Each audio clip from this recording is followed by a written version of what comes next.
Welcome back to Dark Tower YouTube. This is part 2 of part 5 of the drawing of the 3. So 2-part episode on part 5 or section 5, I don't know. And we're covering the rest of the drawing of the 3. So hopefully you watched part 1 before you're watching part 2. That's all there is to say about that. We're going to get right back into the action where we left off, which was leaving Roland paying for the ammunition, leaving the gun shop with the guns, his new guns, wrapped around his waist and feeling more like himself. So Roland is now armed and moving around New York City with gun belts crisscrossed underneath of his blue suit. We're going to flash back to Eddie, and he's decided that he's going to die, but he's not going to beg Detta in the last... My camera's crooked. That's better. He's not going to beg Detta in the last moments of his life. He wants some dignity. He wants to die with some dignity. So that's cool. I mean, it's kind of sad, but it's also like, oh, he is a gunslinger. He's going to do his best not to scream and not to beg and plead. And that reminds us of Jake, who at the end did not beg or scream or plead. He just let it go. And that's a gunslinger for you. We get this really mean trick where King writes about how the lobstrosities are tearing Eddie's face apart, and we're like, what? Oh no. But that was Roland's imagination. So, okay, more bonus points for Roland for using his imagination. But mean trick played on us. And let's see. The other thing there, though, is that Roland is very concerned about Eddie. So he's thinking like, oh no, he's going to die a terrible death. He doesn't want Eddie to. He loves Eddie. Like, we get this sense of he really doesn't want anything bad to happen to Eddie. And not just because he needs Eddie for the tower. So we get that, some care and concern. And we like that when we see anything like that out of Roland.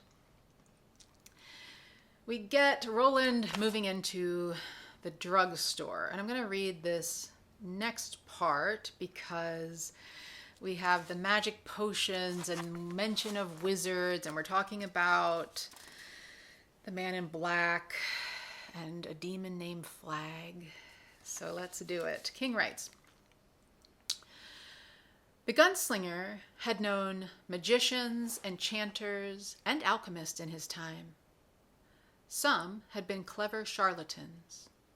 Some stupid fakes in whom only people more stupid than they were themselves could believe. More stupid than they were themselves could believe. But there had never been a shortage of fools in the world. So even the stupid fakes survived. In fact, most actually thrived. And a small few actually able to do those black things of which men whisper. These few could call demons and the dead, could kill with a curse or heal with strange potions. One of these men had been a creature the gunslinger believed to be a demon himself, a creature that pretended to be a man and called himself Flag. He had seen him only briefly, and that had been near the end, as chaos and the final crash approached his land.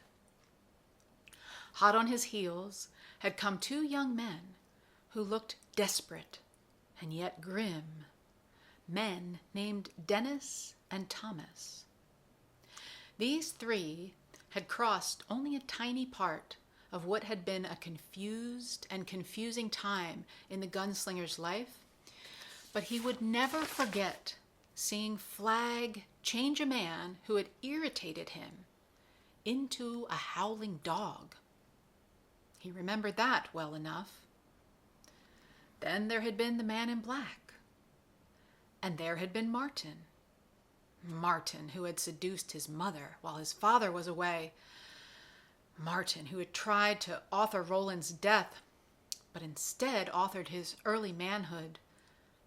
Martin, who he suspected he might meet again before he reached the tower. We're at it. Okay. Flag is a character that if you've read other Stephen King books or you've watched Stephen King miniseries, The Stand, back in 1990, and then again I haven't seen the most recent one. It's on my list because I love me a bad miniseries. Maybe it's good, I don't know. Anyway, Flag is a name that those of us who have not only read The Dark Tower are like, oh, okay. And specifically, in The Eyes of the Dragon, that's the book that is being referred to here. So Dennis Thomas and Flag and the Dragon. Does he say the dragon? I forget. No, I don't think he did. But anyway, that's what book that's from. And I want to make a little point here. I made a whole video about this, so you can go watch my ideas about, do you have to read all of these other King books that are connected to the Dark Tower in order to know what's going on? And my opinion is that, no, you absolutely don't have to. If you want to, here's some pros and cons. What benefit could you possibly get out of that? And what are the drawbacks? So I made a video like that. I'm not just going to tell you what to do. I'm just going to share, here's the way that I see the good and the bad of both of those ways. And this is a really good case in point where people are like, you have to read The Eyes of the Dragon before you read The Drawing of the Three. This is the reference to The Eyes of the Dragon, that one sentence or two sentences, whatever. Like, that's it. There's nothing else in this book that talks about the eyes of the dragon. And so if you have read The Eyes of the Dragon, there you have it. You're like, oh, cool. Like, I know who those guys are. Awesome. What does it mean for the bigger story? Maybe something. Maybe we'll see those names again. That's it for this book. If you didn't read The Eyes of the Dragon and you read that part, you would be like, oh, cool. Like, there was some wizard named Flag and these guys going after him. Cool. Anyway, nobody needs to read that book before you read this one. Go watch the video, because I just always want to talk about that. But I made a whole video about it, so I'm going to shut up. Okay. Strong opinions on that topic, by the way. I love it. People get very fired up about that extended reading order and how you should do it, and what is on the list and what's not. It's super funny and fun, I think. Okay, where are we? Katz the pharmacist. Here we go. So we're going to spend some time with Katz, which is just what Stephen King does best. And we've seen that in this book, spending some time with the cab driver and with Jane Dorning and now with Katz, and it's like 2 whole pages of his phone conversation with this woman who seems to be pill seeking, and he's like, fuck my life, this is my dad's fault. And it's just, I'm interested. I don't think Katz is going to be a main character in this book. I don't think we're going to see him ever again. But I'm so interested in this phone conversation because it's just relatable when you're stuck on the phone with somebody that you don't like in customer service or something like that. I mean, probably all of you, when you're on the phone in customer service, really like the people you're on the phone with. It's probably just a me thing. But I could relate to him. And then it's funny because he's just like, oy vey, and it's just great. And he's just totally unsuspecting of what's about to happen to him in his world. And it's just very much like Fat Johnny Holden is having a bad day that's about to get a lot worse. Same thing here. Okay, so, and Katz is hearing voices in his head. I believe it's the voice of his father, but we're privy to Katz hearing voices in his head, just continuing on with that theme that's been happening all along. I don't say it every single time, but it's still there, just to say. And then Roland holds up the pharmacy for penicillin, and he gets $60 of Keflex and pays with it with a $6,500 Rolex. It's just funny and tense and very reminiscent, a scene where somebody's coming up behind him with a knife and is going to try to stop him from stealing the penicillin. And Roland does this quick shoot from the hip and explodes the knife blade, and it's just great. But remember back in The Gunslinger, a very similar thing happened when he was in the bar in Tull and he was talking to Allie and ordering, and somebody was coming up behind him who was going to try and stop him from I guess try to kill him, but just a similar vibe. So here in the drugstore, we get that mirroring of like the Old West. And that's a trope, because when we read that scene, we're like, oh yeah, like we've seen this before. We've read this before. We've seen this before, where the sharpshooter is kind of focused here and we know somebody's coming up behind him, but they're not going to win. No way. So just a fun little echo there of the Gunslinger and the Old West. And on the topic of gunslingers, we learn a lot about them in this chapter through Roland's actions in the story. And King, let's see. Well, I have had some not overly favorable things to say. My opinion has been like, they're stripping away love from these little boys, and they're not allowed to be with their mothers, and then they have to move away from their mothers' houses, and you have to be a big tough man and face the dark alone. And like, is that right? Is that how we make good people? So I've been judgmental about that. I think that we see the positive side here, though, and we do get to see kind of the King Arthur of it all. And we knew that Roland was related to King Arthur, and we had seen gunslingers not too much, because we saw Roland as a gunslinger in Tull, killing the entire town. And we were kind of like, oh, is that what gunslingers do? Okay. And then we saw him kill Jake, and we're like, oh, is that what gunslingers do? He's good at shooting, but maybe not a great guy. And then in this book, seeing him moving through the world, again, a big gunfight against the bad guys, sure, but not too much nobility, at least not until this point. But here is where we start to see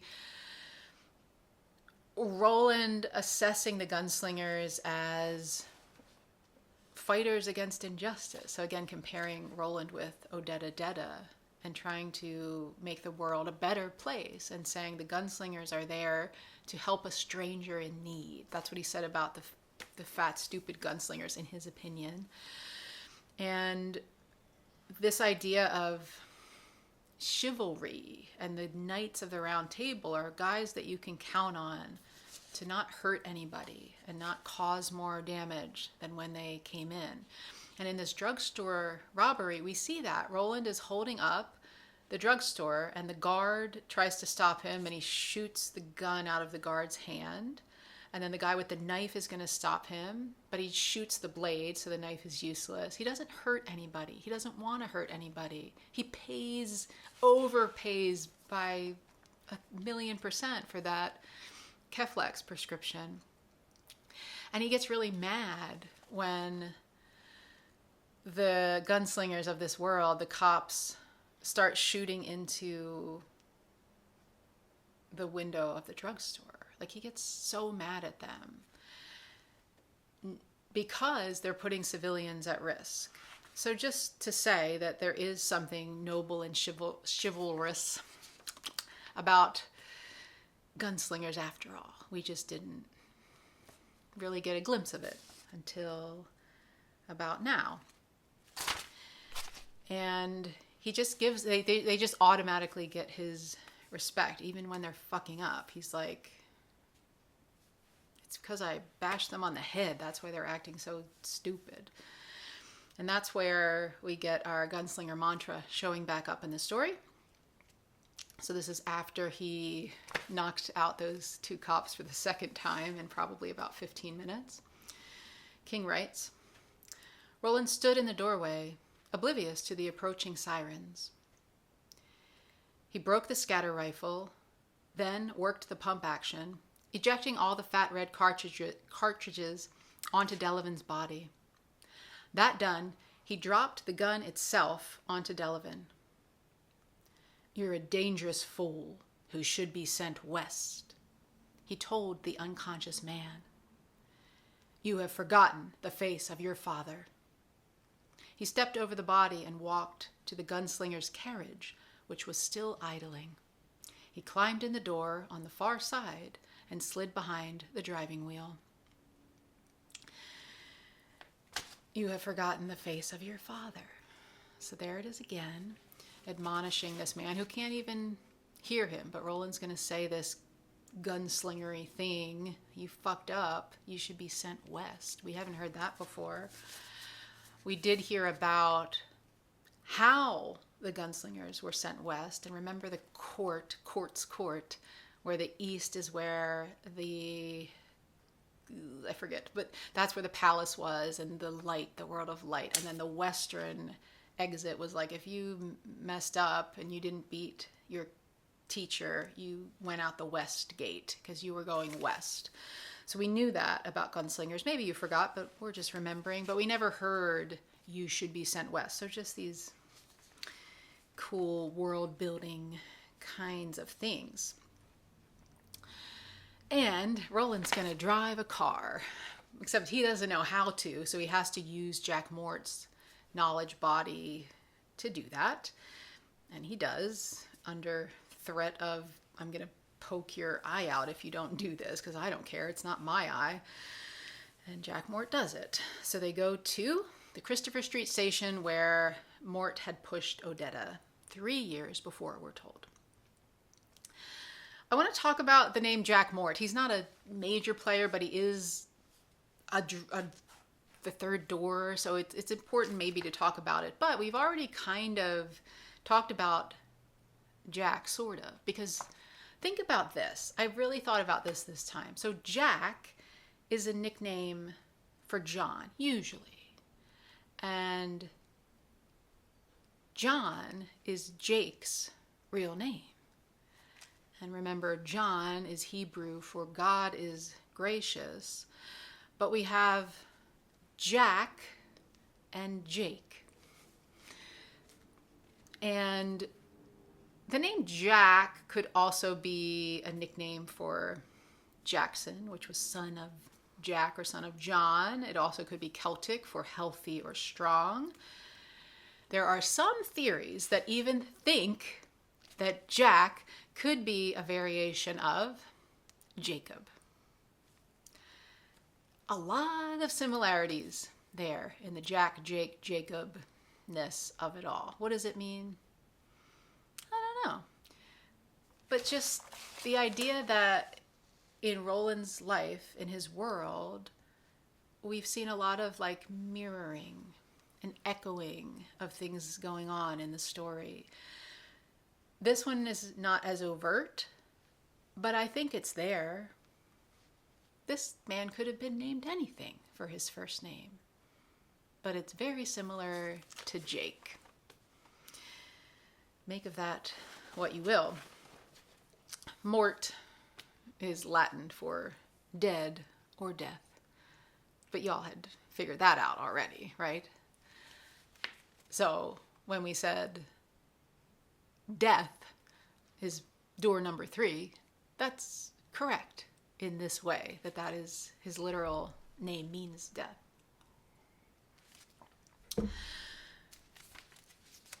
What else?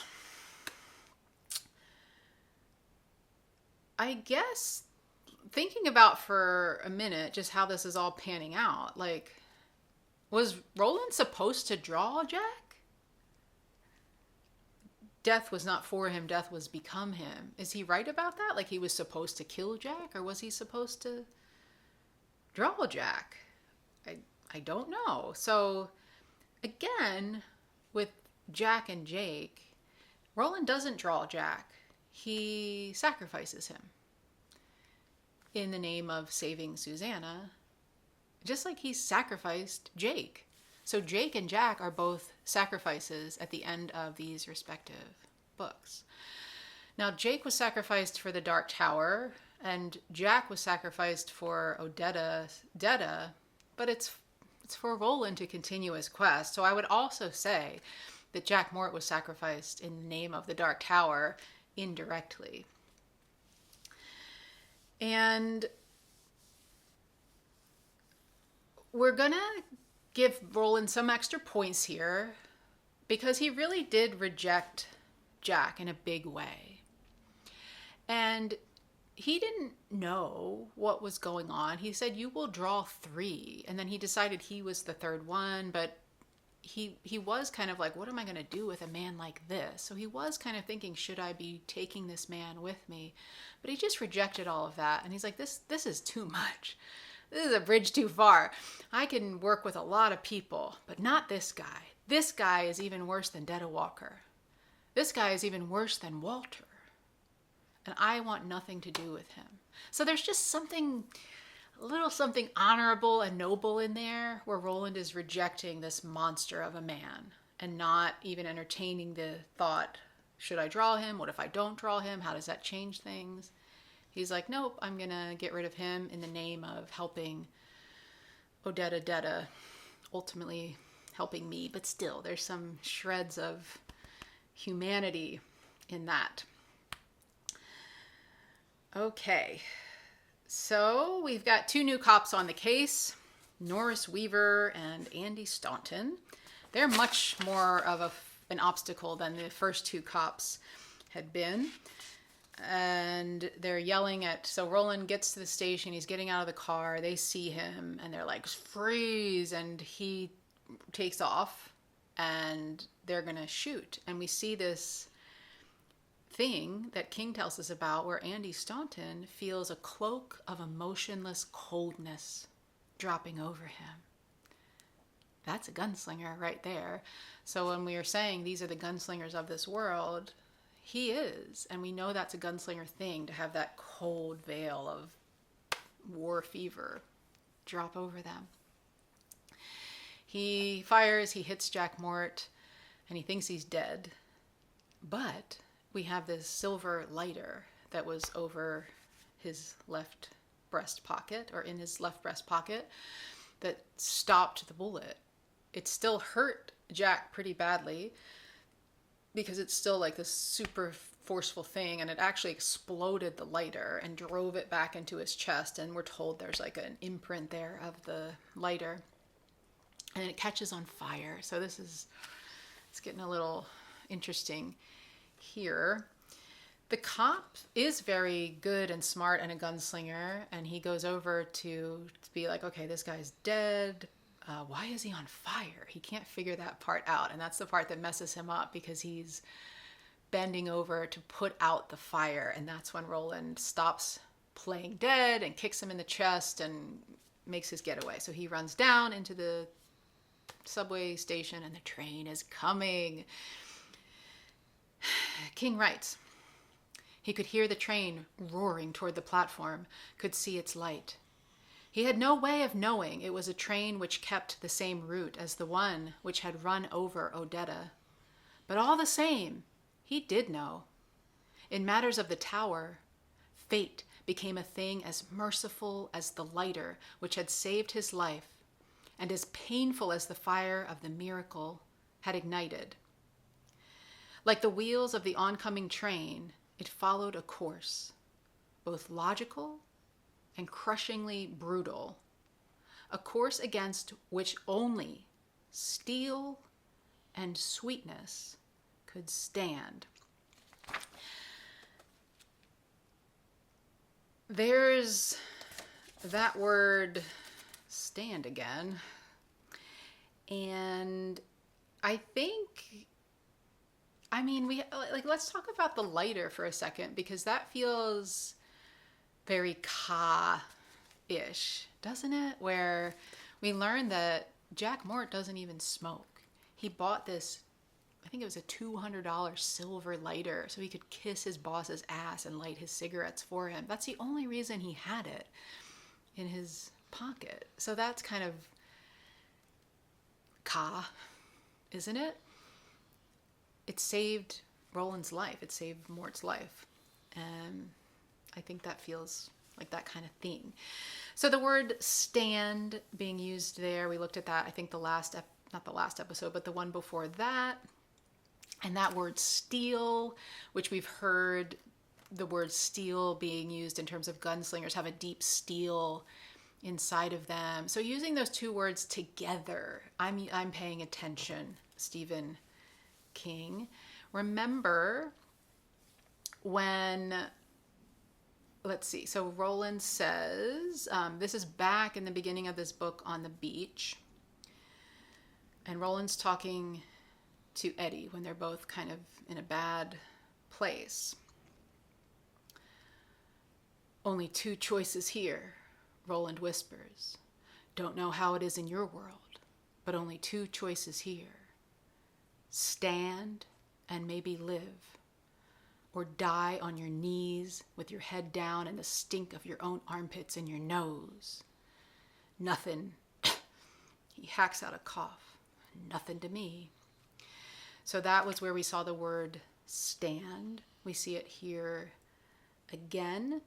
And Roland's father, the voice of Roland's father, not Roland's father, Roland playing Roland's father in his mind, used that word steal when his father was talking to him about Eddie. And he was like, don't like that guy because you have to kill him. And he said, there is a steel in him. There is steel in him. I dispute it not. But there is great weakness as well.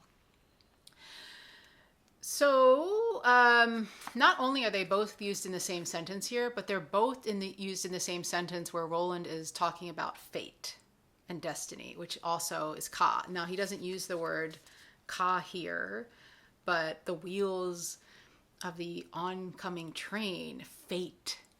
And so this is definitely related to ka.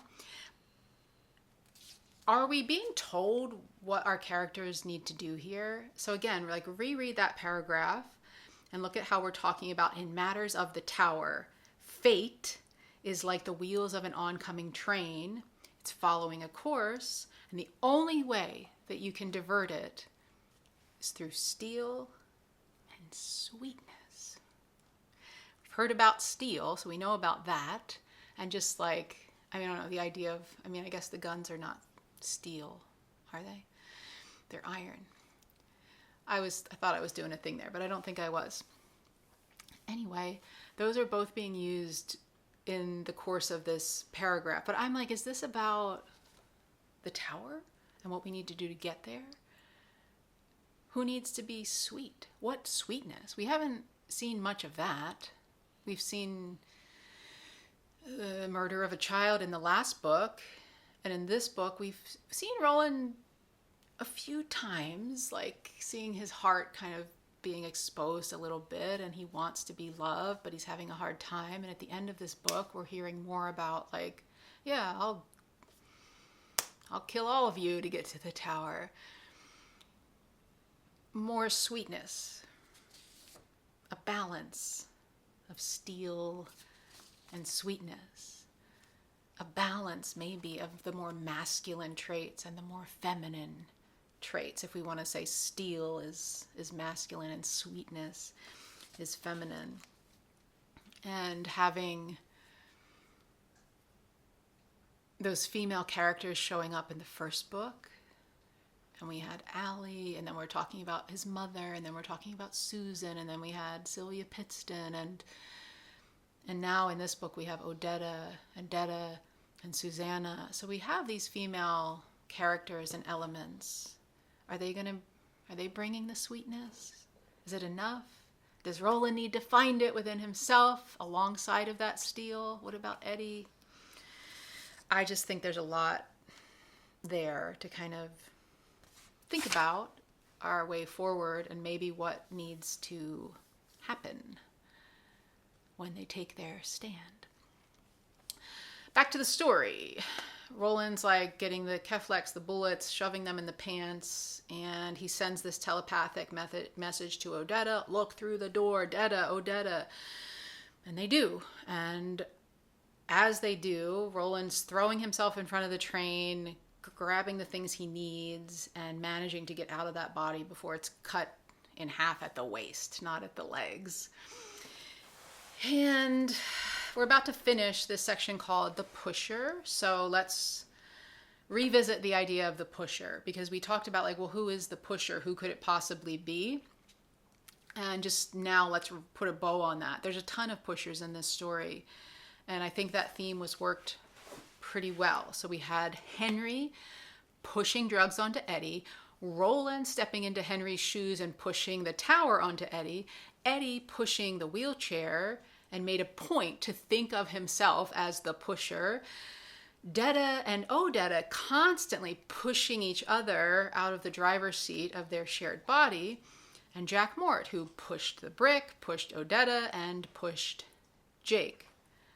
Oh, wait, but like we said, he didn't push Jake. So let's, again, what does that mean? Does it mean anything?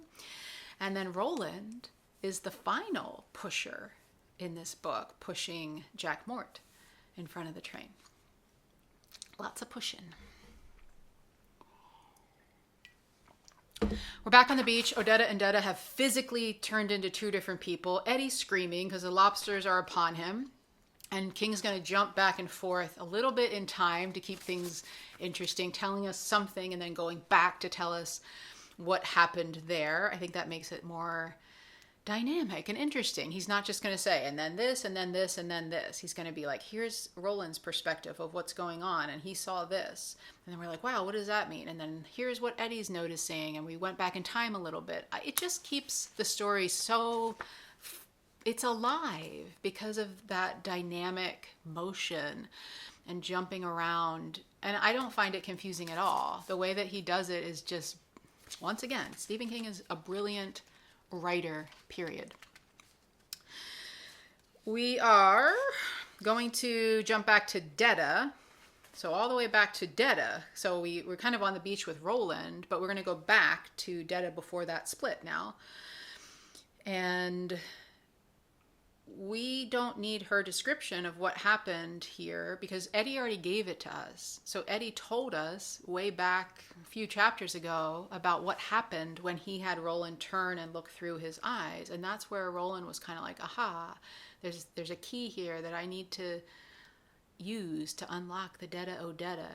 And he did that thing. And we've already kind of been through this. And Eddie had said, King writes, then he turned it toward this side of the doorway, and for the first time, I was looking at myself. It was like he groped and could find nothing. I don't know. It should have been like looking in a mirror, I guess, but it wasn't because it was like looking at another person. It was like being turned inside out, like being in two places at the same time. And this is what happened to Odetta. Detta saw herself in the doorway, saw herself through her eyes, saw herself through the gunslinger's eyes, and her sense of dislocation was as sudden as Eddie's, but much more violent. She was here. She was there in the gunslinger's eyes. She heard the oncoming train.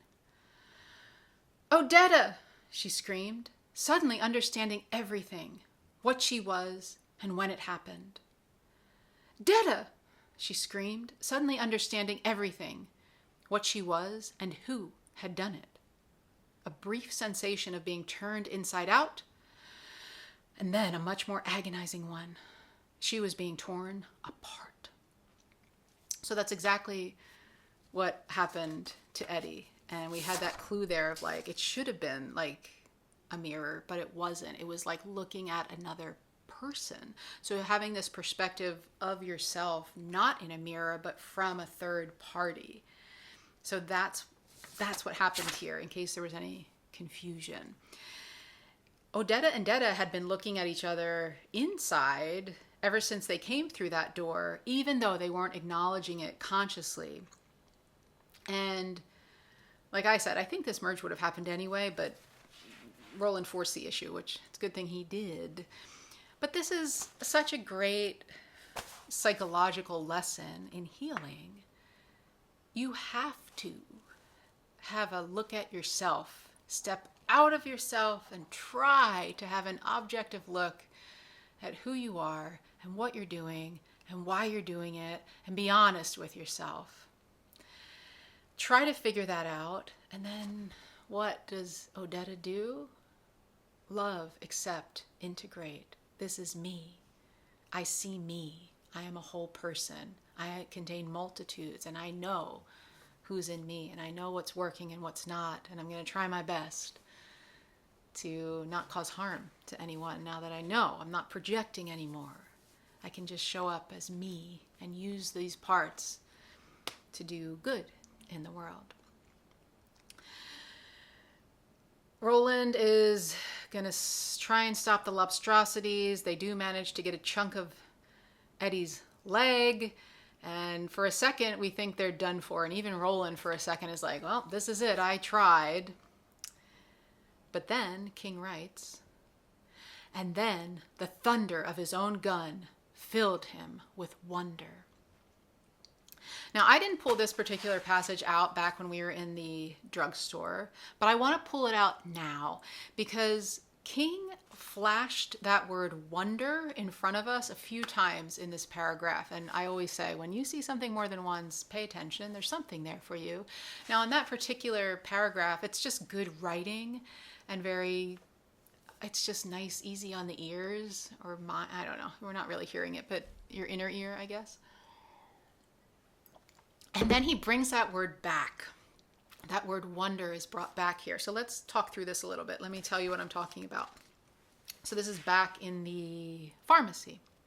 King writes, so for a moment, the gunslinger merely stood inside the door. He was ironically amused. Here he was in a world which struck him dumb with fresh wonders seemingly at every step. A world where carriages flew through the air and paper seemed as cheap as sand. And the newest wonder was simply that for these people, wonder had run out. Here, in a place of miracles, he saw only dull faces and plodding bodies. There were thousands of bottles. There were potions. There were filters.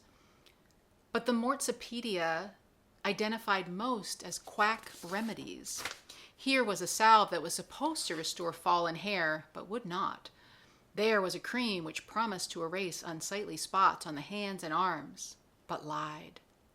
Here were cures for things that needed no curing, things to make your bowels run or stop them up, to make your teeth white and your hair black, to make your breath smell better, as if you could not do that by chewing on alder bark. No magic here, only trivialities. Although there was Aston and a few other remedies which sounded as if they might be useful. But for the most part, Roland was appalled by the place. In a place that promised alchemy, but dealt more in perfume than potion, was it any wonder that wonder had run out? So used that word quite a lot, and he's talking about just all the fake shit in our world, and we're just taking so many things for granted, and things are dull, boring, monotonous. This is making Roland appreciate his world even more, and then gives us this kind of like empathy, inherent empathy for the characters who live in this city that are about to be plucked out. And hopefully moving from a world where wonder had run out into Roland's world where, yeah, it's dangerous and weird and crazy, but there are wonderful things to look at. It's full of wonder. You can't argue with that, even if it's creepy wonder. And we remember Eddie and Odetta both having this sense of awe and wonder at those magic doors in Roland's world. So we've seen them seeing the wonder, having awe for this magical place. So that's cool. That's what we're talking about here. And so for Roland to be, he's been in New York City for a minute, and he's going to be stepping back into his own world. And the very first thing that he's experiencing is a sense of wonder. His gun filled him with a sense of wonder. So that's really cool writing. And I think it's King just putting like a nice big bow on that whole idea and just setting the stage for the wonders that await all three of these characters, as well as for us, the reader, as they're going to move off of the beach and into the next book. Okay, now we're back to the story, and we get the story of what led up to the gunshot, because we hear the gunshot, but we don't know what happened, so we have to go back to the two women on the beach. This is long, and we have to just keep psychoanalyzing the hell out of Detta Odetta, so here we go. King writes, "The woman was trying to kill her, but the woman was not real, no more than the girl had become real. She was a dream created by a falling brick. But now the dream was real. The dream was clawing her throat and trying to kill her as the gunslinger tried to save his friend. The dream made real was screeching obscenities and raining hot spittle into her face. I took the blue plate because that woman landed me in the hospital. And besides, I didn't get no 4 special plate, and I bust it because it needed busting. And when I saw a white boy I could bust, why, I bust him too. I hurt the white boys because they needed hurting, and I stole from the stores that only sell things that are 4 special to white folks, while the brothers and sisters go hungry in Harlem, and the rats eat their babies. I'm the one, you bitch. I'm the one. I. Kill her, Odetta thought, and knew she could not. She could no more kill the hag and survive than the hag could kill her and walk away. They could choke each other to death while Eddie and the Roland, really bad man, one who called them, were eaten alive down there by the edge of the water. That would finish them all. Or she could love, hate, let go. Odetta let go of Detta's throat, ignored the fierce hands, throttling her, crushing her windpipe. Instead of using her own hands to choke, she used them to embrace the other. No, you bitch! Detta screamed. But that scream was infinitely complex, both hateful and grateful. No, you leave me alone. You just leave me. Odetta had no voice with which to reply. As Roland kicked the first attacking lobstrosity away, and as the second moved in to lunch on a chunk of Eddie's arm, she could only whisper in the woman's ear, I love you. For a moment, the hands tightened into a killing grip, and then loosened. We're gone. She was being turned inside out again, and then, suddenly, blessedly, she was whole.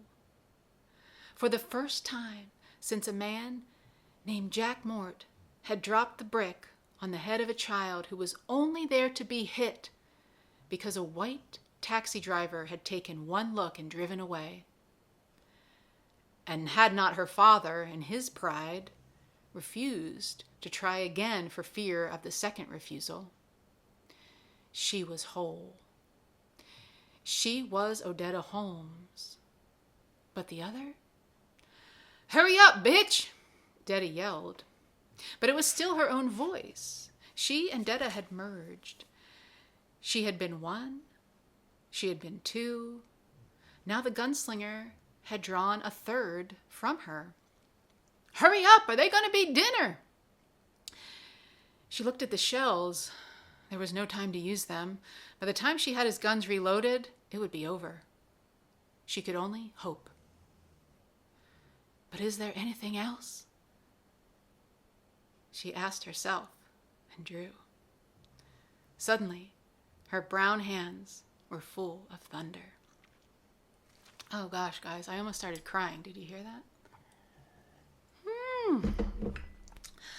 I don't cry at the end of every Stephen King book. There's quite a few that get me at least teary. So this is just beautiful. The whole thing is just wonderful. It's a treasure trove of a climax, and we have a lot of things to pick apart here. First of all, it's from Odetta's perspective. So we're going into Odetta Holmes to experience this. And she's referring to the really bad man now as the gunslinger, and then as Roland. And that's the first time that this has happened in the story. And it's like she says Roland / the really bad man. That is kind of the parenthetical of it all, which is kind of like the thought below the thought, which is something that King does that is really cool.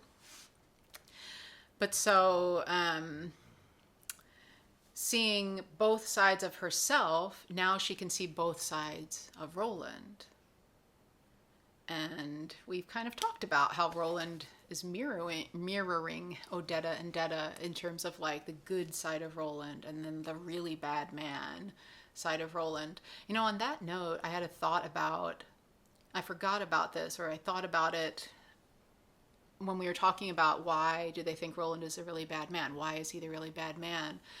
And it occurred to me when I was writing notes for this show that when they were all together in Detta's mind, so Roland was in the consciousness, the door opened inside, and Detta and Odetta saw each other and also saw Roland. I wondered if they knew that he killed Jake. And that was also one of the reasons why they were like, that's a really bad man. I wish I had said it back then. It would have been cool. Okay. Anyway, but she can see both sides of herself, and so she can see both sides of Roland. Where she could only see the bad part of him, now she's seeing the gunslinger Roland, the good part of him. And we had Roland calling her the really bad woman a few pages back. Do you remember that? And we had talked about that. But it's like deep down, she wasn't a really bad woman. And deep down, Roland's not a really bad man. They've made some bad choices, and their lived experience has been kind of horrific at times. But there is good intentions there, and it's like this lack of love that is putting them in the places where they are, or so we think. We're not sure. With Detta, we suspected, like, she's making herself, she wants to be seen and heard, and she's fighting for this injustice in the only way that she knows. But really, if she could just feel some kind of love, maybe that would fix her. And I mean, that seems to be the case here. So we kind of think the same thing about Roland, like the really bad man part of Roland. Is it just because he lost that love from his mother, from his friends, and that love is the thing that's fixing Odetta Detta here? So could love be the thing that fixes Roland? King has been setting up those characters again and again and again. He's just like, look how similar these people are. Look at all of the mirroring I'm doing here. And so when we get to the end and we're like, oh, okay, like Detta, Odetta, they're kind of climax merging, better off than when they started. Could that be a model for what Roland needs to do? And then how does he do it? He doesn't do it by telling Eddie, oh yeah, I'm going to sacrifice you. I mean, I don't think so, but okay. But so just a lot of stuff going on here. Okay. What else? A lot of notes here that I'm trying just to... where am I? When Odetta realizes what's happening, she moves very quickly into love. And that's not too big of a surprise because they did have that core value. We kept noticing, like, they're still, you know, Odetta and Odetta are so different, but they have this core value of like fighting against injustice.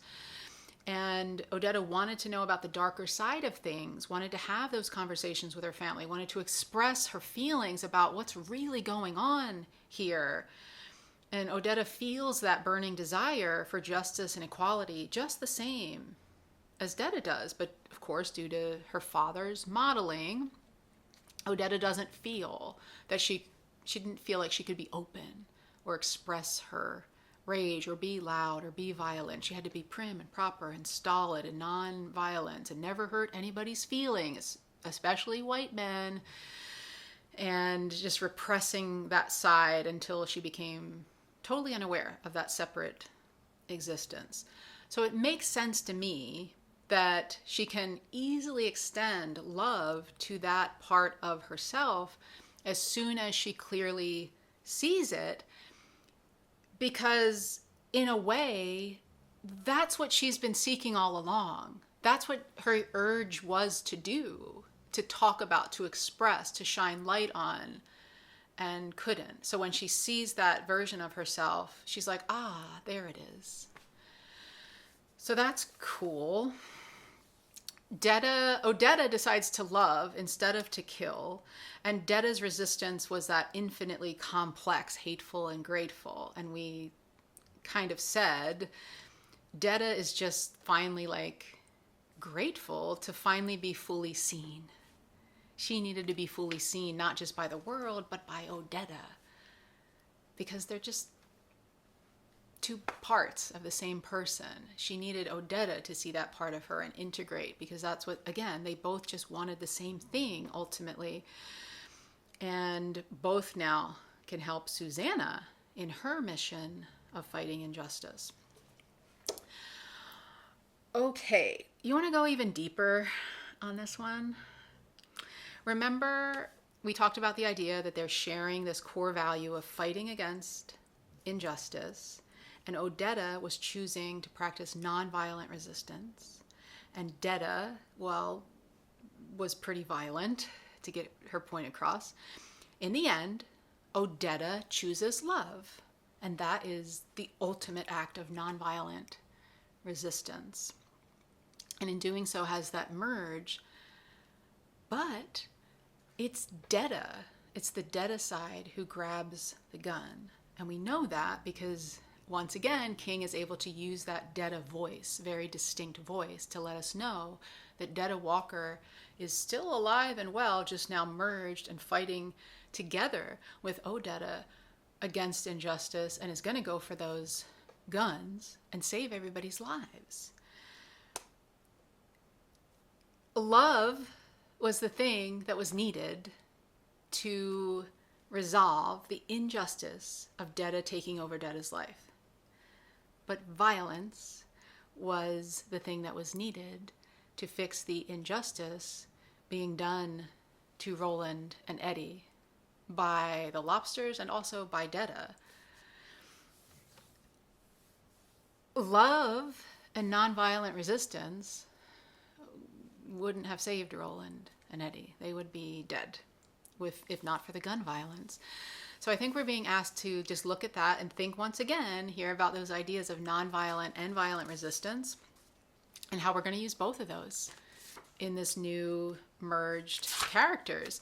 We can't have a gunslinger who doesn't use guns, a gunslinger who practices nonviolent resistance.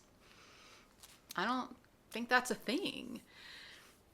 And so, deeper yet, all the way back to when we met Odetta. And she had decided, Odetta, that it was a terrible mistake to believe that there was any difference between good shooters and bad shooters. Things have come pretty full circle on that one for Odetta, wouldn't you say? Susanna merging nonviolence and violence has become a good shooter. Once again, is this a model for what Roland needs to do? Okay, more in this paragraph here. Back to the part where King writes, Odetta, she screamed, suddenly understanding everything, what she was and when it happened. Detta, she screamed, suddenly understanding everything, what she was and who had done it. Because I think King is answering the what, the when, and the who in this part where he writes, for the first time since a man named Jack Mort had dropped a brick on the head of a child who was only there to be hit because a white taxi driver had taken one look and driven away, and had not her father, in his pride, refused to try again for fear of the second refusal, she was whole. So the what she was, well, she was split due to her father. She was two halves of a whole person. Okay, we're still recording. My phone's gonna die. Uh-oh, hurry up. Blah, blah, blah, blah. Okay, so the what? So she's split Now she's won. I don't think there's much more to the what she was, but let me know if you feel differently about that. But the when and the who. Let's go deeper than just the very obvious answer of the when, well, when the brick was dropped. The who, Jack Mort, because that's not entirely accurate. And King doesn't just say it was when Jack Mort dropped a brick on her head. He doesn't say that. He brings her dad into it. And also, it's like the split personality didn't happen when the brick fell, because Jack Mort probably dropped bricks on other people, I don't know. But like any other kid that got hit with a brick wouldn't develop a split personality, right? So that's a thing where the when is like, that was the culmination of Odetta and Detta already kind of forming into existence based on the suppression, repression of these feelings and thoughts and everything. And the who, obviously Jack Mort, but then King going out of his way to include Odetta's father in this. And we've talked so much about that, about how she remembered the face of her father to her own detriment and kind of causing all of this. And him not calling for another taxi driver. It's his fault too. So I think he's being implicated in this whole thing. And then for good measure, we could say racism. It's not really a who, but that's for sure a key player in the origination story here. When's my phone gonna die? The tension, the clock is ticking. Oh my God. I don't think we're gonna make it. Okay, let's get to the end of this chapter.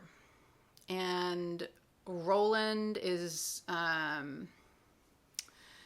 they've saved Eddie. Roland's just sick and dying, and he's about to pass out. Susanna comes forward and she's like, I'll take care of it. And Roland's like, who are you? And King writes, I am 3 women, he heard her say, and it was as if she were speaking to him from the top of a deep well into which he was falling. I who was, I who had no right to be, I am the woman who you have saved. I thank you, gunslinger. She kissed him, he knew that, but for a long time after, Roland knew only darkness. So she's speaking very differently than either Odetta or Detta in this part. And it's kind of a little mystical, the things that she's saying. It feels a little otherworldly. Now, Roland doesn't faint here, but he does lose consciousness. So that was my 1, 2, 3 fainting for Roland. We did have 1, 2 Roland and 1 Jack Mort. So there was 3 faints, but I think Roland going down 3 times counts. Okay, we're going to get to Final Shuffle, wrap up this book. And we're going to see Roland recovering from his brush with death. 3 characters in the mountain hunting. The reshuffle, we had shuffle, reshuffle, final shuffle. What are we shuffling? Again, life and death. Is Roland going to get better? Seems like he is.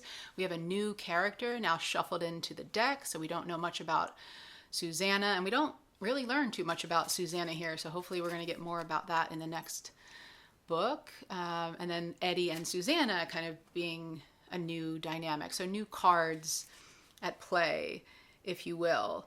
And Roland is remembering his old friends again. So just back to that, sometimes calling Eddie Elaine, sometimes calling him Cuthbert.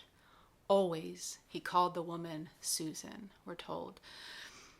So that's interesting. We haven't been given Susanna's name yet, which in keeping with the theme of the gunslinger, where we weren't given Roland's name. Eddie, we weren't given his name for a minute, and now we're not given Susanna's name. He's calling her the woman throughout the beginning of this chapter. And Roland, all the way back at the start of this book, said, when he didn't have Eddie's name, he knew him as the prisoner, and he said, but then again, names are secret things full of power. So I love that. That gives me chills. And just think about your name. What's your name? My name is Michelle, which is the feminine form of Michael from French. And that means, who is like God? I love it. That's very powerful. What does your name mean? But we have that respect and there's weight because we don't know who is the person, and then the name is revealed. We're told her name when she's walking up behind him and he doesn't hear her. And then her hands come in to help, just as they did back on the beach. So we learn about her. She's stealthy, she's assessing, she's very confident, and she's kind. And her name is Susanna, which turns out to be Odetta's middle name, which we didn't know. But in the King verse, the fact that we had this Susan thing going on and now we have Susanna, I mean, we're going to have to probably look at that again at some point in the future, right? Sure. And then Susanna Dean. So they're together, married. We didn't see that happening, but who's going to marry them out in the middle of this place? Okay, we open the story with dreams, and we're going to end with a dream, and a lot going on here. King writes, this is Roland dreaming. It was the tower, the dark tower. It stood on the horizon of a vast plain, the color of blood in the violent setting of a dying sun. He couldn't see the stairs which spiraled up and up and up within its brick shell, but he could see the windows which spiraled up along the staircases and saw the ghost of all the people he had ever known pass through them. Up and up and up they marched, and an arid wind brought him the sound of voices calling his name. Roland, come. Roland, come. Come. Come. I come, he whispered, and awoke sitting bolt upright, sweating and shivering as if the fever still held his flesh. Roland? Eddie. Yes. Bad dream? Bad. Good. Dark. The tower? Yes. They looked toward Susanna, but she slept on undisturbed. Once there had been a woman named Odetta Susanna Holmes. Later, there had been another named Detta Susanna Walker. Now there was a third, Susanna Dean. Roland loved her because she would fight and never give in. He feared for her because he knew he would sacrifice her, Eddie as well, without a question or a look back. For the tower. The goddamned tower. Yeah, the goddamn tower. God damn it. This is not what we want to hear at the end of this story. This isn't where we end the book, though. He has a conversation with Eddie afterwards. And he's talking to Eddie about, Eddie's like, are you going to get her killed? This is dangerous. And King writes, if you hurt her, I'll do what I need to do, the gunslinger said. And we don't matter? Is that it? I love you both. The gunslinger looked at Eddie, and Eddie saw that Roland's cheeks glistened red in what remained of the campfire's dying glow. He was weeping. That doesn't answer the question. You'll go on, won't you? Yes. To the very end? Yes, to the very end. No matter what. Eddie looked at him with love and hate and all the aching dearness of one man's dying, hopeless, helpless reach for another man's mind and will and need. Then Eddie's comparing Roland to Henry yet again and saying, Henry had the White Tower and he got me on the trip to the White Tower and it was kind of bullshit and this feels similar to that and I'm not interested. King writes, who's gonna come through some magic door and save you, man? Do you know? I do. No one. You drew all you could draw. Only thing you can draw from now is on a fucking gun because that's all you got left. Just like Balazar.